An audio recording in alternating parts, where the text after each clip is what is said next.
कथेचं नाव चंद्रा. लेखक आबासाहेब खावटे. मध्यरात्र झाली होती. चंद्र आकाशातून धरतीच्या मनोहर उभाकडं एकटक पाहत होता.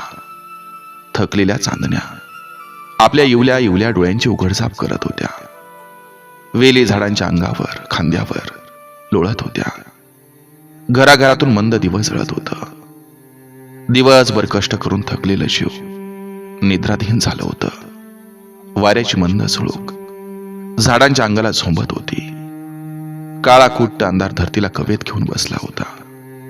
चंद्रा नाच गाण्याचा कार्यक्रम संपवून घरी आली होती. तिनं पायातलं जाळ सोडलं, साडी बदलली, तोंड धुतलं आणि स्वयंपाकघरात येऊन ती जेवायला बसली. तिला खूप भूक लागली होती. जेवण केलं की नीट नाचता येत नाही, म्हणून ती उपाशीच कार्यक्रमाला गेली होती. कोणत्याही कारणानं लागलेली आग पाण्यानं विझवता येते, पण पोटात भडकलेली आग पाणी पिऊन मुळीच शांत होत नाही. त्यासाठी अन्नच हवं असतं. चंद्रानं जेवण केलं, अंथरून टाकलं आणि ती आडवी झाली. छाताला लटकवलेला पंखा हा भिरभिरत होता. त्याकडे एकटक पाहत ती पडली होती. डोक्यात विचारांचा प्रवाह झुळझुळत होता. काय आपलं आयुष्य नुसतं कळसूत्री भावलीसारखं. रोज रोज नवनवी बोट आपल्याला हवं तसं नाचवतात. किती त्रास देतात आपल्याला ही माणसं. वाटेल ते बोलतात. शारीरिक आणि मानसिक त्रास देतात. पण कुणाविरुद्ध शब्द सुद्धा बोलता येत नाही. सारं सहन करावं लागतं. पोटासाठी, पोटाची खळगी भरण्यासाठी. परमेश्वरानं आपल्याला सौंदर्य बहाल केलं. एखाद्या राजमहालातल्या महाराणीलाही लाजवावं असं. पण नशीब मात्र मला नाचवतंय. गावोगावी नशेन आणि वासनेनं बेधुंद झालेल्या त्या लोकांसमोर जे हात खुद्द परमेश्वरालाही हातात घ्यावंसं वाटतात, तेच हात पसरते मी साऱ्या लोकांसमोर 10-20 रुपयांच्या नोटा घेण्यासाठी. काय काय दुर्दैव आपल्या वाट्याला आलंय. एक चालती बोलती सौंदर्यवती आहे मी. पुरुषांचं मनोरंजनाचं साधन बनून गावोगावी फिरते. ना कुठं मान आहे, ना कुठं सन्मान आहे. भाकरीच्या तुकड्यालाही महाग आहे. काय जीवन, काय काय जीवन हे. अशा खोल विचारांच्या डोळ्यात तरंगता तरंगता चंद्राला कधी डोळा लागला हे समजलंही नाही. दरवाजाची कडी वाजली तशी ती जागी झाली. तीन अंगावरचं पांघरून बाजूला सरलं, विस्कटलेलं केस बांधलं आणि तेवढ्यात आवाज आला. चंद्रा, कोण आहे? अगं चंद्रा, रोजच्या माणसानं नाव सांगावं लागतं का? दार उघड आधी. ती लगबगीनं उठली. दरवाजा उघडला पाहते तर तो दारात सरपंच उभा होता. या या की आत या. तिनं पटकन अंथरुणाच्या घड्या घातल्या. घर चाललं. सरपंचांना बसायला सतरंजी टाकली. अगं राहू दे चंद्रा, आम्ही रोजची माणसं. अगं देवळातला देव चुकल, पण आम्ही तुझं घर चुकायचो नाही बघ. हा बरोबर, बसा. आमच्या लाडकीची झोपमोड केली म्हणायचं मी. अहो नाही, तसं काही नाही. रात्री कार्यक्रमाहून यायला उशीर झाला, त्यामुळे जाग झाली नाही बघा. बरं असू दे. थकल्या भागल्या जीवाला विश्रांती लागते चंद्रा. एवढ्या सकाळी सकाळी कसं काय येणं केलं सरपंच? अगं काय विचारतेस तू चंद्रा? अगं गुलाबाचं फुल म्हटलं की भ्रमर येणारच ना. अहो काहीतरीच काय सरपंच. अगं ज्या मनाला सौंदर्याची ओढ नाही असं मन शोधून तरी सापडेल का ग या जगात? बरं असू द्या, बस चहा करून आणते. हा हे अगदी बरोबर. अगं तुझ्या हातचं हे अमृत पिण्यासाठी आंघोळ केली आणि इकडं आलो बघ. म्हटलं स्वर्गातल्या अप्सरेचं दर्शन होईल आणि वरून अमृत प्यायला मिळेल. हा. चंद्रानं चहा करून आणला. सरपंचाने चंद्राला निहाळीत चहाचा आस्वाद घेतला. बघ बरं, आता कसं डोळं आणि मन भरून झालं बघ. हा, तृप्त झालं. थोडा वेळ गप्पा मारून सरपंच निघून गेले. तिनं घरदार स्वच्छ केलं, आंघोळ केली, चहा घेतला आणि ती भाजी नीट करत बसली. बसल्या बसल्या तिनं बाहेर नजर टाकली. स्वच्छ सूर्यप्रकाश सगळ्या अंगणात पसरला होता. घराबाहेर चंद्रानं काही फुलझाडं लावली होती, काही फळझाडं लावली होती. रस्त्यावरून वेगात धावणाऱ्या वाहनामुळं मोठा धुळा उडत होता. तो फुलझाडांच्या अंगावर येऊन बसत होता. त्यानं ती झाडं मलिन होत होती, घाण होत होती. चंद्रा विचार करत होती, आपलं तरी काय. अशीच विचारी माणसं मनाच्या मागं धावतात. आपल्या अंगावर खोट्या प्रेमाची धूळ फेकतात आणि दोषी आपल्यालाच ठरवलं जातं. काय हा खरीपणा. ज्यांनी स्वच्छ पाणी गढूळ केलं, खराब केलं, त्यांनीच आपल्याला नावं ठेवणं कितपत योग्य आहे. स्वयंपाक करून चंद्रानं जेवण केलं. रात्री जागरण झाल्यामुळं शरीर थकलं होतं. डोळ्यात धुंदी चढली होती. त्यामुळे बसल्या बसल्या ती तशीच आडवी झाली. तिला नुकताच डोळा लागला होता आणि तेवढ्यातच, ए चंद्रा, चंद्रा अशी कानावर हाक पडली. ती पटकन उठली आणि पाहते तर दारात पाटील उभं होतं. या की पाटील, बसा. काय झोप चालली होती की काय? अहो पाटील, रात्री जागरण झालं आणि म्हणून जरा लोळत होते. नुकता डोळा लागला होता. अरे अरे अरे अरे अरे, आम्ही झोपमोड केली म्हणायचो उगीच. नाही, तसं काय नाही पाटील, उठणारच होते खटकाभरात. पाटलांना तिनं चहा करून दिला. चहा घेत घेत पाटील तिला नखशिकांत निहाळत होते. पाटील, कशी काय वाटवाकडी केली? चंद्रा, आता काय सांगायचं तुला. माणसाचं मन काय त्याला स्वस्त बसू देत नाही. सारखं कोणत्या ना कोणत्या गोष्टीचा शोध घेत राहत. म्हटलं चंद्राच्या हाताला चव आहे, तेव्हा खावं काय तर तिच्या हातचं गरमागरम. असं का? बर बसा, करते मी तुमच्यासाठी गरमागरम भाजी. वाह, झकास. कर कर.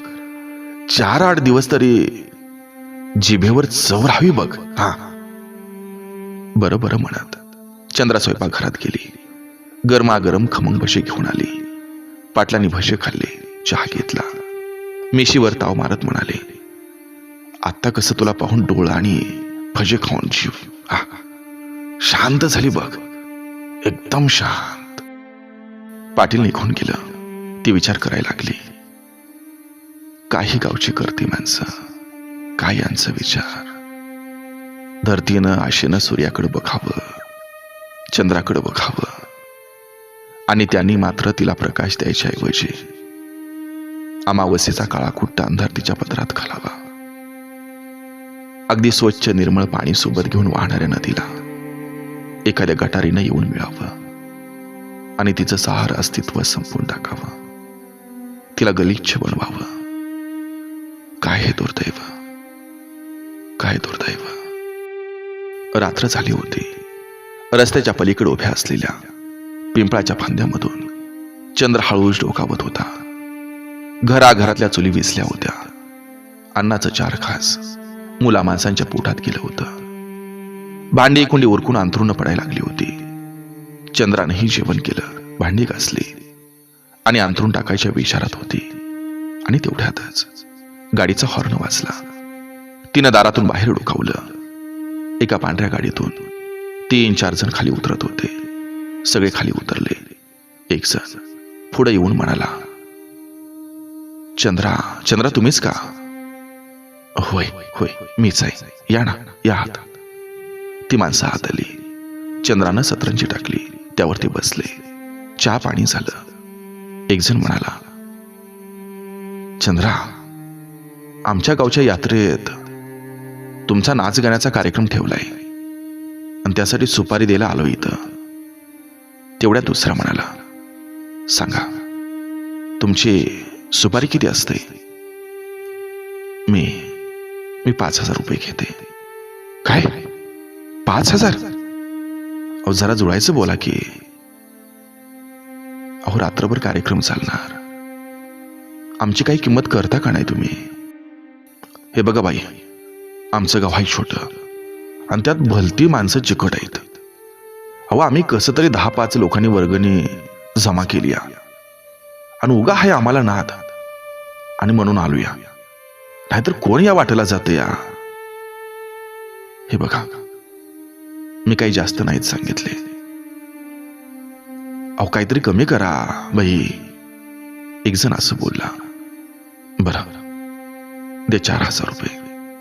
ठीक आहे, हा 4,000 देतो, पण हे बघा घोंगरू तुटोस तर नाचावं लागेल आणि आम्हा सगळ्यांना खुश करावं लागेल. हा मोरक्या असं म्हणाला. हे शब्द ऐकता ऐकता चंद्राचा संताप पानावर झाला. ती म्हणाली, उठा तुम्ही. मला तुमची सुपारी नकोय आणि कार्यक्रमी नकोय. मी काही खिरापत आहे का आल्या गेलेल्या वाटायला? तुमच्या जीवाला काही वाटतं का? पैशाच्या तुकड्यावर आबरू विकणारी मी नाही. चला चालते वा इथून, उठा चला. कार्यकर्ते निघून गेले. चंद्राचं डोकं सुन्न झालं होतं. काय करावं हे तिला कळत नव्हतं. एक ग्लासभर पाणी पिऊन ती अंथरुणावर पडली. मनात संतापाच्या ज्वाला भडकत होत्या. आपण एक कलाकार आहोत, केवळ लोकांचं मनोरंजन व्हावं म्हणून मी नाचगाण्याचा कार्यक्रम करते. हे लोकांना कळत कसं नाही? स्त्री ही विकत घेण्याची गोष्ट आहे का? ती कुणालाही विकता येते का? तिचा बाजार मांडता येतो का? अजिबात नाही. स्त्री हे पुरुषा इतकाच इव्हाणा, त्याहूनही अधिक मौल्यवान रत्न नाही. ते सांभाळणं ही समाजातली सगळ्या घटकांची जबाबदारी आहे. आणि हे असल्या बाजार बोंडग्यांना केव्हा कळणार? फुलांचं सौंदर्य कुठल्याही दगडावर उधळण्यासाठी असतं का? नाही ना. मग का वागतात ही माणसं अशी? रात्रभर ती अशा विचारांच्या खोल डोहात गटांगळ्या खात होती. पण काय उपयोग? शानपण हे थोडंच बाजारात मिळतं का? शिवाय त्याच्यावर औषध तरी कुठं उपलब्ध आहे? आलेल्या प्रसंगाला धैर्यानं तोंड देणं एवढंच आपल्या हातात आहे. अंधाराला बाजूला सारून सूर्य नुकताच वर आला होता. घरटी सोडून पाखरं बाहेर आली होती. पेटलेल्या चुलीतला धूर आकाशाकडे झेपावत होता. रेडिओवरील भक्तिगीतांचा मधुर आवाज हा कानावर पडत होता. शेजारी राहणारी अनिता उठल्या उठल्या दप्तर पुढे घेऊन बसली होती. तिला अभ्यास लिहायचा होता, पण तिच्याकडे वही नव्हती. शिवाय परीक्षा फी भरायची होती. त्यासाठी ती आईकडे पैसे मागत होती, पण ती काही देत नव्हती. ती तरी काय करणार बिचारी? घरी 3-4 तोंड खाणारी होती. नाच गाण्याचा कार्यक्रम करूनच ती पण घर चालवत होती. ना कुणाचा आधार होता, ना कुणाचा आसरा होता. शिवाय रोज कार्यक्रम तरी कुठून येणार? त्यामुळे तिचं खूप हाल व्हायचं. 4-4 दिवस चूल पेटत नव्हती. पीठ आहे तर मीठ नाही आणि मीठ आहे तर पीठ नाही, अशी तिची अवस्था झाली होती. हे या लहानशा जीवाला हे काय कळणार? त्यामुळे ती रडत होती. शेजारी असलेल्या चंद्राला हे सारं ऐकू येत होतं. तिला राहावेना. शेजार धर्म कशाला असतो? एकमेकांची सुखदुःख वाटून घ्यायलाच ना. अडचणीच्या काळात धावून येत नाही. त्याला माणूस म्हणायचं का? ती उठली आणि त्याला घेऊन आली. तिला फीसाठी आणि वही घेण्यासाठी पैसे दिलं. चंद्रा म्हणाली, हे पोरी अनिता, मी देत जाईन तुला लागतील तेव्हा पैसा. तू फक्त चांगलं शिक, तू मोठी हो. तिनं मान हलवली आणि ती घरी गेली. चंद्राला आपलं बालपण आठवलं. आपली इच्छा असूनही आपल्याला शिकता आलं नाही. पोरगी शिकल्यानंतर लग्न करून निघून जाईल आणि आपला पारंपरिक व्यवसाय बंद पडेल. मग आपल्याला पैसे कसे मिळतील? आपल्या आयुष्याचा अखेरचा उदरनिर्वाह कसा होईल? ही भीती आईला वाटत होती. त्यामुळे तिने आपल्याला शिकू दिलं नाही. याची खंत चंद्राला वाटत होती. मी शिकले असते तर या गटारगंगेतून बाहेर पडले असते. 4 चौघींसारखा संसार थाटला असता. किती आनंदात राहिले असते मी. पण आज काय अवस्था आहे माझी? भाकरीच्या तुकड्यासाठी नाच नाचायचं. गावगावच्या लोकांनी मात्र आपल्या आबरूचं खुशाल धिंडवडं काढायचं आणि आनंद घ्यायचा. काय हे जीवन, अगदी नको नको वाटतंय. आज आई असते तर तिच्याशी खूप भांडले असते मी, माझं आयुष्य उद्ध्वस्त केलं म्हणून. पण तीही मला सोडून निघून गेली. एकटी राहिले मी आता, एकटी राहिले. बसल्या बसल्या तिनं घड्याकडे पाहिलं. सकाळच्या 9 वाजल्या होत्या. ती पटकन उठली, आंघोळ केली. देवपूजा करून तुळशीला पाणी घालायला ती बाहेर आली. तिनं तुळशीची पूजा केली, तिला पाणी घातलं, नमस्कार केला. तुळशीभोवती प्रदक्षिणा घालायला लागली. आणि तेवढ्यात गेटमध्ये तिला 4-5 मुलींचा घोळका दिसला. त्या अगदी नटून थटून शाळेला निघाल्या होत्या. त्यात अनिताही होती. अगदी आनंदात दिसत होती ती. गप्पा गोष्टी करत त्या निघाल्या होत्या.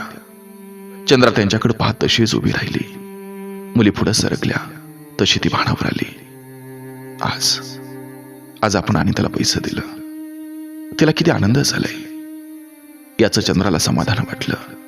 आणि या आनंदात एक विचार त्याच्या मनाला स्पर्श करून गेला. आता आपण हाच आनंद मिळवायचा. आपल्या समाजातील कितीतरी मुली आजही शिक्षणापासून वंचित आहेत. परिस्थितीमुळे शिक्षण अर्धवट सोडून ते या व्यवसायात येत आहेत आणि त्यांच्या आयुष्याचं वाटोळं होत आहे. आयुष्यभर नाचगाणी करत बसतात. त्यापेक्षा त्या शिकल्या तर चांगली नोकरी करतील, स्वतःच्या पायावर उभा राहतील, सुखा समाधानानं ते जीवन जगतील. म्हणून आता इथून पुढं या कार्याला वाहून घ्यायचं. किती त्रास झाला तरी चालेल, पण मागं हटायचं नाही. माणसाच्या मनात एखाद्या चांगल्या विचाराचं बीज रुजलं की त्याची पावलं आपोआप त्या दिशेने वळायला लागतात. चंद्रा कामाला लागली. तिच्या गावात अशी 8-10 घरं होती. त्या 4-5 मुली होत्या. त्या सगळ्यांच्या घरी ती गेली. त्यांच्या पालकांना या मुलींना शिकवण्याची विनंती केली. गावात 10वी पर्यंत शाळा होती. इथपर्यंत तरी शिकवा त्यांना अशी गळ घातली. पालकांनी तिला विरोध केला, पण ती डगमगली नाही. कारण तिला माहिती होतं उष्ण वाळवंट पार करायचं असेल तर उन्हाच्या झळा आणि वादळाचं तडाखं सोसावंच लागणार. तिनं पालकांना शब्द दिला, या मुलींच्या शिक्षणाचा सगळा खर्च मी करते. गणवेश, वह्या, पुस्तकं, फीस सारं मी करते. फक्त माझ्यावर विश्वास ठेवा. रिकाम्या घागरीतलं पाणी आपल्याला प्यायला मिळेल का याची खात्री कधीच नसते. आटलेला झरा हा पुन्हा खाळेल का हेही कधी सांगता येत नसतं. पण दृढ आत्मविश्वास असला की अशक्य गोष्टी शक्य होतात. चंद्रानं अगोदर सगळ्या मुलींना गणवेश, वह्या, पुस्तकं आणि इतर साहित्य आणून दिलं. मग त्यांना शाळेत दाखल केलं. तिनं निश्चय केला, या 5 चांदण्या फुलवून मी आसमंत उजळवल्याशिवाय राहणार नाही. मुली शाळेत जायला लागल्या. आपलं नुकसान होणार म्हणून त्यांचे पालक चंद्रावर आग पाखड करायला लागले, नावं ठेवायला लागले. तरी ती डगमगली नाही. तुमच्या स्वार्थासाठी या लेकरांचं आयुष्य पणाला लावू नका असं ते सगळ्यांना सांगायचे. शिक्षणाचं महत्व ती लोकांना पटवून देत असायचे. सत्कार्यासाठी देवालाही माघार घ्यावी लागते ही तर माणसं होती. अखेर लोकांना मुलींच्या शिक्षणाचं महत्व हे पटायला लागलं. मुलींना शिकवावं, त्यांच्या आयुष्याचं सोनं करावं असा विचार हळूहळू त्यांच्या मनात डोकावायला लागला. अनिता, चंपा, सुंदरा, लावण्य आणि मधुरा या मुली नियमित शाळेला जायला लागल्या. चांगलं लिहायला वाचायला लागल्या. चंद्राला समाधान वाटायला लागलं. ती खूप कष्ट करायला लागली. मिळतील तेवढं पैसे घेऊन ती कार्यक्रम करायला लागली. गोड गोड बोलून लोकांची मनं जिंकायला लागली. त्यामुळे तिला खूप कार्यक्रम मिळायला लागलं. ते स्वतःच्या खर्चापुरतं पैसे ठेवून उर्वरित सख्खी रक्कम मुलींच्या शिक्षणासाठी द्यायला लागली. एका मागून एक वर्ग पार करत मुली पुढे जायला लागल्या. ध्येयाचा ध्यास लागला की कामाचा त्रास वाटत नाही. ती आधी काम करायला लागली. तिच्या पायात जणू हत्तीचं बळ यायला लागलं. तिच्या पायातलं घुंगरू हे खाल्लं की प्रेक्षकांच्या डोक्यावरील टोप्या आकाशाकडे भिरभिरायला लागल्या. तिच्या अंगावर नोटांचा पाऊस पडायला लागला. अंगातलं सारं बळ एकवटून ती बेभान होऊन नाचत होती. नाचता नाचता माझं पाय तुटलं तरी चालतील, पण या मुलींच्या पायाला घुंगरू कधी बघू द्यायचं नाही आणि कधी नाही असा तिनं निश्चय केला. दिवसामागून दिवस जात होतं. चंद्रानं आपलं काम नेटानं चालू ठेवलं होतं. सगळ्यात मोठी मुलगी अनिता 10वी पास झाली. तिचा पहिला नंबर आला. चंद्राला खूप आनंद झाला. तिनं अनिताचं कौतुक केलं, सगळ्यांना पेढं वाटलं. अनिताला तिनं कॉलेजमध्ये घातलं.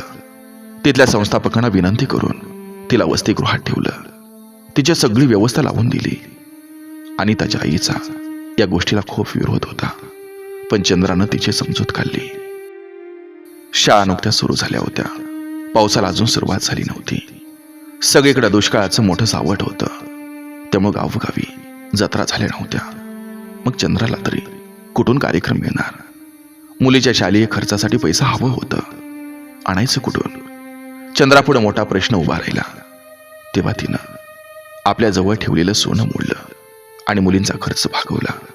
तिला वाटायचं सोन्यानं केवळ सौंदर्य माझं खुलेल, पण त्या पैशानं या मुलींचं आयुष्य फुलेल. ती मुलींना सतत प्रेरणा द्यायची. तुम्ही खूप अभ्यास करा, चांगलं शिका, एक चांगली व्यक्ती म्हणून स्वतःची ओळख निर्माण करा. दिवस पुढं सरकत होतं. तशा मुलीही एक एक पायरी पुढं सरकत होत्या. अनिताची 12वी झाली. तिला चांगले मार्क मिळाले. चंद्रानं तिला D.Ed.ला घालायचं ठरवलं. तिचा विना अनुदानित कॉलेजला नंबर लागला. तिला तिथं फी म्हणून काही पैसे भरावं लागणार होतं. चंद्रा कॉलेजवर गेली. प्राचार्यांना, संस्थापकांना तिनं हात जोडलं, विनंती केली. त्यांच्या पुढं पदर पसरला. पण पैशाच्या नशेत बेधुंद झालेल्यांना थोडीच गरिबाची दया येणार आहे. ती रिकाम्या हातानं परत आली. विचार करायला लागली. काही मार्ग दिसेना. तिला 1 एकर जमीन होती. शेवटी नाईलाज असतो तिनं शेती विकायचं ठरवलं. पोरीच्या आयुष्याचं कल्याण करायचं. काही झालं तरी मागं सरायचं नाही, असं तिनं मनाशी ठरवलं. संपत्ती पुन्हा मिळवता येते, पण आलेली संधी ही जर एकदा का गेली की ती पुन्हा मिळत नाही. चंद्रानं जमीन विकली आणि अनिताची फी भरली. तिची जन्म देणारी आई मात्र माझ्याजवळ काही नाही म्हणून हात झटकून मोकळी झाली होती. अनिताला तिथंच कॉलेजच्या वसतिगृहात ठेवलं. तिला लागणारं सगळं साहित्य दिलं. अनिताला कॉलेजमध्ये सोडून चंद्रा परत आली. इतर मुलींनाही आवश्यक साहित्य दिलं. त्याही चांगला अभ्यास करत होत्या. वर्गात नंबर मिळवत होत्या. त्यांच्या आई वडील चंद्राच्या अंगावर सगळा खर्च लोटून नुसती बघ्याची भूमिका घेत होते. सगळ्या व्यापानं चंद्रा थकून जात होती, पण इलाज नव्हता. तिला आपलं देह गाठायचं होतं. दुष्कर्मामुळे माणसाचं अंगातलं बळ जातं, पण सत्कर्म मात्र त्याला अधिक बळ देत राहतं. आणि त्याचं D.Ed. झालं. ती चांगल्या मार्कानं पास झाली. तिनं निवड मंडळाच्या परीक्षेचा अभ्यास सुरू केला. ती रात्रंदिवस अभ्यास करायला लागली. 4-5 महिने झालं. तो शिक्षकांच्या जागा निघाल्या. तिनं फॉर्म भरला. रात्रीचा दिवस केलं, अभ्यास केला. काही झालं तर या परीक्षेत यश मिळवायचं असा तिनं निश्चय केला. चंद्रा तिला जे हवं ते उपलब्ध करून देत होती. निवड मंडळाची परीक्षा झाली. त्या जिल्हा परिषदेच्या प्राथमिक शाळेत शिक्षिका म्हणून तिची निवड झाली. चंद्राला खूप आनंद झाला. आपण केलेल्या कष्टाचं पोरीनं चीज केलं असं तिला वाटायला लागलं. तिनं आनंदानं गावभर पेढं वाटलं. जिल्हा परिषदेचे अध्यक्ष हे त्यांच्या मतदारसंघातीलच होते. चंद्रा अनिताला घेऊन त्यांना भेटायला गेली. योगायोगानं गावातल्या शाळेत जागा रिकामी होती.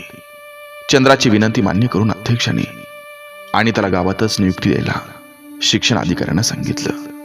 तिला गावातच नियुक्ती मिळाली. ही बातमी सरपंचांच्या कानावर गेली. त्यांना खूप आनंद झाला.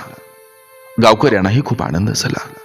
त्याने गावकऱ्यातर्फे तिचा सत्कार करायचं ठरवलं. चंद्रानं तिला शिकवलंय.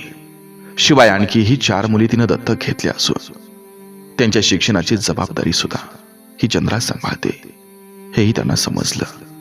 त्यांनी ही बातमी जिल्हा परिषद अध्यक्षांच्या कानावर घातली. त्यांना कार्यक्रमाचं निमंत्रण दिलं. कार्यक्रमाचा दिवस ठरला. गावकऱ्यांनी खूप चांगलं नियोजन केलं. तो दिवस उगवला. गावातील प्राथमिक शाळेत कार्यक्रम आयोजित केला होता. सगळं गाव जमलं होतं. जिल्हा परिषद अध्यक्षांच्या हस्ते अनिताचा मोठा सत्कार झाला. या मुलींचं आयुष्य घडवण्यासाठी जिनं कंबर कसली होती त्या चंद्राचाही सन्मान करण्यात आला. एवढा मोठा दिमागदार सोहळा पाहून चंद्राचं डोळं भरवून आलं. अनितानं आपलं स्वप्न सत्यात उतरवलं. याचा त्याला खूप आनंद झाला. अनितानं आपण कसं शिक्षण घेतलं, चंद्रा ही आई बनून आपल्या पाठीशी कशी उभी राहिली, किती अडचणी आल्या, पण त्यातून चंद्रानं कसा मार्ग काढला हे सगळं सांगितलं भाषणात.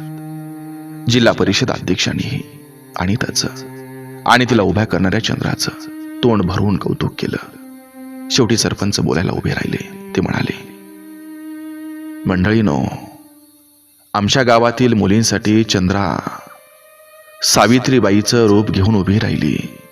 तिला खूप त्रास झाला, पण ती मुलींना शिकवते. यापुढे या उर्वरित मुलींना शिकवण्याचं काम आम्ही ग्रामस्थ करू. मुलींचं शिक्षण हे विकासाचं लक्षण आहे. चंद्राचं कार्य आम्ही पुढं चालू ठेवू. अनिता म्हणाली, मीही या मुलींच्या शिक्षणाची जबाबदारी माझ्या खांद्यावर घेणार आहे. ज्या आईनं माझं आयुष्य उभा केलं ना, तिचा मी इथून पुढं सांभाळ करणार आहे. चंद्राला सुखात ठेवणार आहे. आपलं स्वप्न पूर्ण झालंय याचा चंद्राला अतिशय आनंद झाला. तिच्या डोळ्यातून अश्रू व्हायला लागलं. आपल्या आधारानं वाढलेली ही कळी फुलले.